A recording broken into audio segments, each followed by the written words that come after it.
আসসালামু আলাইকুম। Delco আইসপি billing সফটওয়্যারে আপনাদের সবাইকে স্বাগতম।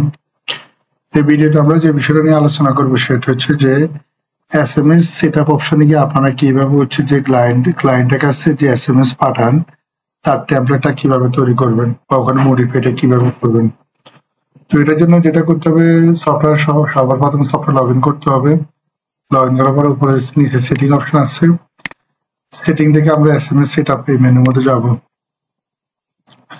তো এই অপশন আসার পর হচ্ছে যে অলরেডি আমরা কতগুলো অপশন দেখতে পাবো, যেমন SMS, send SMS, SMS content, SMS API setup. তো অলরেডি হচ্ছে যে আমরা যে বিষয়টা এখানে করছি সেটা হচ্ছে যে পূর্বে একটা ভিডিওতে কিভাবে এসএমএস এপিআইটা সেটআপ করতে হয় সফটওয়্যার এবং কি হচ্ছে যে এসএমএস প্যানেলের সাথে, সেটা আমরা অলরেডি টিউটোরিয়াল করা আছে আমাদের। তো এই ভিডিওতে আমি এসএমএস কন্টেন্টের বিষয়টা নিয়ে আলোচনা করব।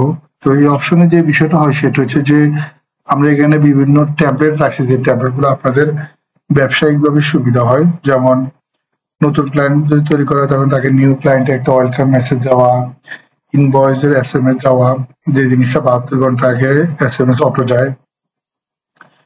তারপর হচ্ছে যে আপনার ইনভয়েসটা ক্রিয়েট হওয়ার সাথে সাথে যায়, আর পেমেন্ট রিমাইন্ডার এসএমএসটা হচ্ছে যে 72 ঘন্টা আগে যাবে বিলটা বন্ধ হওয়ার যে ডেটটা থাকে ওই সময়।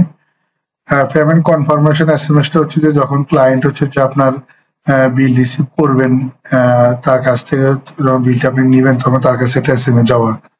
এইভাবে বিভিন্নভাবে অপশনগুলো দেওয়া আছে। এখানে একটা বিষয় হচ্ছে যেমন কাস্টমার এসএমএসটা কাজ হচ্ছে কি, সেটা হচ্ছে যে বিভিন্ন অকেশনে আপনারা যদি গ্রাহকদেরকে এসএমএস পাঠাতে চান সেক্ষেত্রে এখানে কোনো কিছু আপনি লিখে দেন হচ্ছে যে আপনি সেন্ড বাটন থেকে এসএমএস পাঠাতে পারবেন।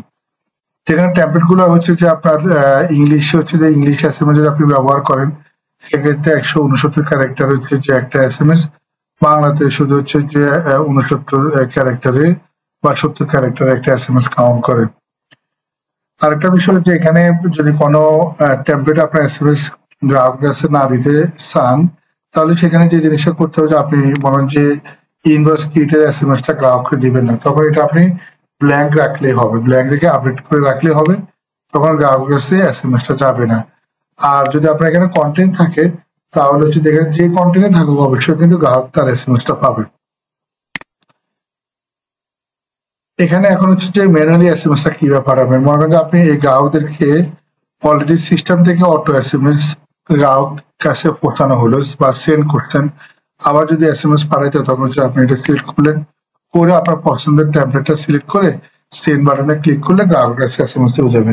এখানে আপনি চাইলে বাল্ক আকারে সমস্ত ক্লায়েন্টকে সিলেক্ট করতে এসএমএস পাঠাতে পারেন, অথবা আপনি যদি মনে করেন ইন্ডিভিজুয়ালি অথবা এই কয়েকটা ক্লায়েন্টকে কোনো স্পেশাল এসএমএস পাঠাবেন সেটা সিলেক্ট করে ওই যে আপনার যে কাস্টম এসএমএস ট্যাবলেট আছে ওখানে এসএমএসটা লিখে সেন্ড বাটনে ক্লিক করলে এসএমএস চলে যাবে।